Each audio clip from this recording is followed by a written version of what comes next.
আমাদের দেশের জনপ্রিয় একজন কন্টেন্ট ক্রিয়েটর যাকে আমরা প্রত্যেকটা মানুষই চিনি, সে বিভিন্ন সময় বিভিন্ন ধরনের প্রতিবাদী ভিডিও করত।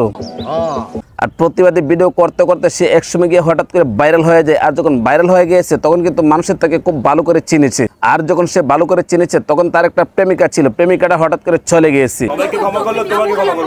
যখন প্রেমিকাটা চলে গিয়েছে তখন প্রেমের চেকাকে বেকা হয়ে এখন হয়ে গেছে সে কবি। দেখলাম আমার লেখা নিয়ে অনেক সমালোচনা হচ্ছে, লেখা ভালো না। আর কবি হয়ে গেছে, বেশ ভালো কথা। সে অত্যন্ত সুন্দর সুন্দর বই লেখে, কিন্তু বইয়ের ভিতরে কি আছে না আছে এই জিনিসটা জানি না। কিন্তু একটা জিনিস আমরা খুব ভালো করে দেখতে পারি, সে মেয়েদের সাথে কিরকম ভাবে কসলাকসলি করে। কি অবস্থা ভাই, তুমি বই লেগেছো বেশ ভালো কথা, কিন্তু তুমি বই মেলার মধ্যে গেছো বই বিক্রি করার জন্য। বুঝতে হবে। কিন্তু তুমি বই মেলার মধ্যে বই বিক্রি করতে গিয়েছো, এরকম ভাবে মেয়েদের সাথে কি করতেছো, কসলাকসলি করতেছো। এইটা ভাই কোন ধরনের কথা? তুমি কি ভাই বই বিক্রি করতেছো নাকি ওই জায়গার মধ্যে মেয়েদের সাথে কসলাকসলি করতে গেছো? আমি তো ভাই এই জিনিসটা কোনোভাবেই বুঝতে পারতেছি না। নেটওয়ার্কের বাইরে হালাইতেই প্রেমিকা চলে গেছে, তাতে কি হয়েছে? কোনো ধরনের কোনো সমস্যা না, একটা গেছে হাজারটা আসবে। এই কারণে কিন্তু কাফি ভাই কি করে, এরকম ভাবে গেছে কোলাগুলিও করে। প্রেমিকা চলে গেছে, তাতে কোনো ধরনের কোনো সমস্যা নেই, কিন্তু তাদের প্রেমিকার অভাব নাই। আর তাদের যাতে প্রেমিকার অভাব থাকে না, এই কারণে কিন্তু সে কি করতেছে, মেয়েদেরকে নিয়ে এসে ভিডিও করতেছে। ভাই, তোমাকে একসময় দেখতাম তুমি অনেক ধরনের প্রতিবাদী ভিডিও করছো, কিন্তু তুমি কি করতেছো, প্রতিবাদী ভিডিওগুলো ছেড়ে দিয়েছে তুমি এরকম ভাবে মেয়েদেরকে নিয়ে এসে ভিডিও করতেছো। তোর মাথা নষ্ট। তুমি তো একসময় অত্যন্ত সুন্দর সুন্দর ভিডিও করতে, অত্যন্ত সুন্দর সুন্দর কন্টেন্ট তৈরি করতে, যে কন্টেন্টগুলো মানুষ দেখে তোমার কাছ থেকে অনেক কিছু শিখেছে। কোনটা ফোন? কিন্তু তুমি যা কিছু আছে সব কিছু ছেড়ে দিয়ে আসে এরকম ভাবে মেয়েদেরকে নিয়ে এসে ভিডিও করো। আসলে এটা লজ্জার বিষয় ভাই, লজ্জা লজ্জা। এই লজ্জা কোথায় রাখি আমরা?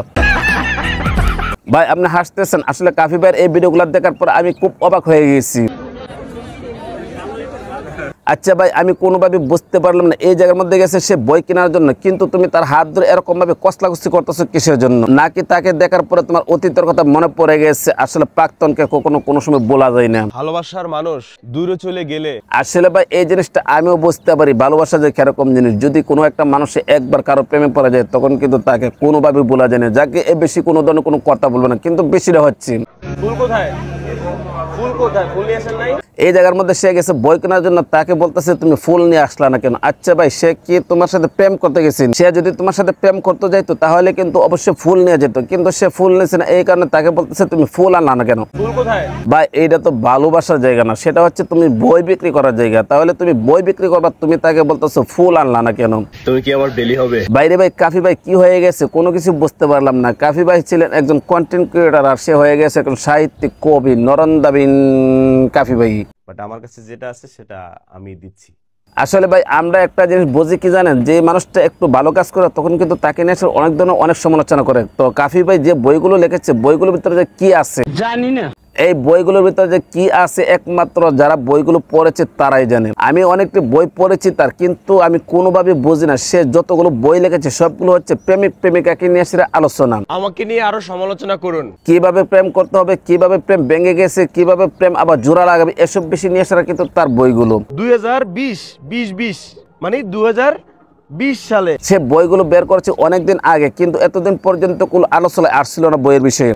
কি আমার না বলো আবার। যেহেতু বইমেলার মধ্যে গিয়েছে মেয়েদেরকে নিয়ে কসলাকসলি শুরু করে দিয়েছে, তখন কিন্তু সে আলোচনায় আসছে। ভাই, আমি কিন্তু কোনো পক্ষে বিপক্ষে কোনো কিছু বলছি না, জাস্ট শুধু কাফি ভাইকে দেখার পর আমি এই জিনিসটা অনুভব করতে পারলাম। কাফি ভাই কিন্তু একসময় অত্যন্ত সুন্দর সুন্দর প্রতিবাদী ভিডিও করতো, আর এখন সেই কাফি ভাই নিজেই মেয়েদেরকে নিয়ে এসে ভিডিও করে। তারপর কাফি ভাই বলে তাকে যতগুলো মানুষ চিনে, আমাকে যতগুলো মানুষ ভালোবাসে ততগুলো মানুষ আপনাকে চিনেও না। হ্যাঁ ভাই, ঠিক আছে, তোমাকে যতগুলো মানুষের চিনে, আমাদেরকে এতগুলো মানুষের চিনে না, কিন্তু তোমাকে এতগুলো মানুষের চেনার কারণে কি তুমি যা ইচ্ছা তাই করবা? এবং আমাকে যতগুলো মানুষ ঘৃণা করে ততগুলো মানুষ আপনাকে মানে দেখেও না। ভাই, এক জিনিসটা বুঝতে পারলাম, তোমাকে যতগুলো মানুষের ঘৃণা করে আমাদেরকে এতগুলো মানুষের চিনে না, তার মানে সব তোমাকে দেশি রে। তুমি কি আমার ডেলি হবে? হয়ে গেছি। হ্যাঁ ভাই ব্রাদার, একটা কথা বলি, তুমি যে কাজগুলো করো তাহলে তো তোমাকে মানুষের ঘৃণা করবে, আবার তোমাকে মানুষের ভালোবাসবে, কিন্তু ফয়ান ফুলার হয়ে গেলে মানুষের অনেক কিছু হয়ে যায় না। নিঃসন্দেহে তুই ঠিক কথা বলেছিস। আর তোমার যখন কিছু ফ্যান ফুলার হয়ে গেছে তখন কিন্তু তুমি আইসে এই জায়গার মধ্যে এরকম ভাবে মেয়েদেরকে নিয়ে কসলাকসলি করো। ভাই, একটা কথা বলি, ছোট মানুষ হিসেবে কথাটা বলতেছি, মাইন্ড করবেন না, কিন্তু সব জিনিস সব জায়গায় বলতে হয় না। কি অবস্থা? কিন্তু এই বিষয়টা নিয়ে এসে আবার আমাদের দেশের শামীম ভাই কিছু কথা বলেছেন। আসেন আমরা শামীম ভাইয়ের কথাগুলো একটু শুনি। সময় ছিল যখন আমরা বইমেলায় যেতাম, আমাদের প্রিয় লেখকদের বইগুলা নেড়ে চেড়ে দেখতাম, বইগুলা কিনতে না পারলেও ওই বইয়ের আশপাশে ঘুরতাম, বইটা ঘেটে দেখতাম যে কি লিখেছে এবং চেষ্টা করতাম বইমেলায় দাঁড়িয়ে এসে বইটা লেখার জন্য। একটা সময় ছিল যখন লেখকরা বই লিখে জনপ্রিয় হতো, আর এখন এমন একটা সময় এসেছে যখন জনপ্রিয়রা লেখক হয়ে উঠেছে। রাম শ্যাম যদু মধু লাউ কদু জিলাপি মিষ্টি কুমড়া সবাই এখন লেখক। লেখকদের ভিড়ে পাঠক খুঁজে পাওয়া যাচ্ছে না। আপনি যদি লাস্ট কয়েকটা বইমেলা পর্যালোচনা করেন, আপনি দেখবেন পাঠকের চাইতে লেখকের সংখ্যা ছিল বেশি। এমন একটা সময় ছিল যখন সমরেশ বাবু, সুনীল বাবু, হুমায়ুন স্যার, তারপর হচ্ছে এমদাদুল হক মিলন, তারপর হচ্ছে আপনার আরও যে সকল জনপ্রিয় লেখা জুলবান, তারপর হচ্ছে আপনার আরও বিদেশি যে সকল রাইটার্স আছে, মারিও পুজো, ঠিক আছে, এই সকল লেখকদেরকে নিয়ে বইমেলায় প্রচণ্ড আলোচনা হইতো। এখন আলোচনা হয় সুগার ডেডিদেরকে নিয়ে, এখন আলোচনা হয় প্রাক্তন প্রেমিকাকে নিয়ে, এখন আলোচনা হয় সুগার মাম্মিদেরকে নিয়ে, এখন আলোচনা হয় রাম শ্যাম যদু মধু নাশপাতি লটকন চালকুমড়া আমসি, তারপর জলপাইয়ের ভর্তা, এদেরকে নিয়ে। এরা সবাই এখন লেখক হয়ে গেছে। এককালে সুলাইমান শকুন লেখক ছিল না? পরে দিয়ে কি পাটপাড়ি ধরা খাইছে না? তারপর হচ্ছে আপনার ওই যে লেখক হয়ে গেছিল কে, তাহিদ আফ্রিদি, সেও বিশাল বড় লেখক হয়ে গেছিল।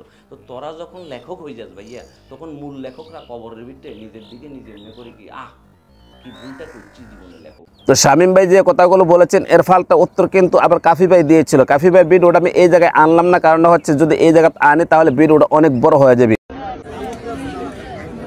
তো সব কথার এক কথা, কাফি ভাই আপনি যেরকম ভাবে মেয়েদেরকে নিয়ে কসলাকসলি শুরু করে দিয়েছেন, এই জিনিসটা আসলে দেখার পর ভালো লাগতেছে না। কারণ আপনাকে আমি অত্যন্ত মহব্বত করি, আপনাকে আমি অনেক ভালো পাই, কারণ আপনার ভিডিওগুলো বেশ মোটামুটি অনেকটাই ভালো লাগে। কিন্তু আপনি যদি এরকম ভাবে মেয়েদেরকে নিয়ে কসলাকসলি করেন, তাহলে তো ভাই আপনাকে ভালোবাসতে পারবো না, তাহলে মন থেকে আপনাকে ঘৃণা জানাবো। তো গাইস, কাফি ভাই একসময় প্রতিবাদী ভিডিও করতো, আর এখন গিয়ে এসে মেয়েদেরকে নিয়ে এরকম ভাবে কসলাকসলি করতেছে। এই বিষয়টা আপনারা কোন দৃষ্টিতে দেখছেন? ভিডিও কেমন হয়েছে কমেন্ট করে জানাবেন। ভালো লাগলে লাইক করবেন, পেজ থেকে দেখে থাকলে পেজটা ফলো করবেন, চ্যানেল থেকে দেখে থাকলে চ্যানেলে সাবস্ক্রাইব করে পাশে থাকবেন। তো আজ এই পর্যন্ত রাখলাম, ভালো থাকবেন, সুস্থ থাকবেন, আসসালামু আলাইকুম।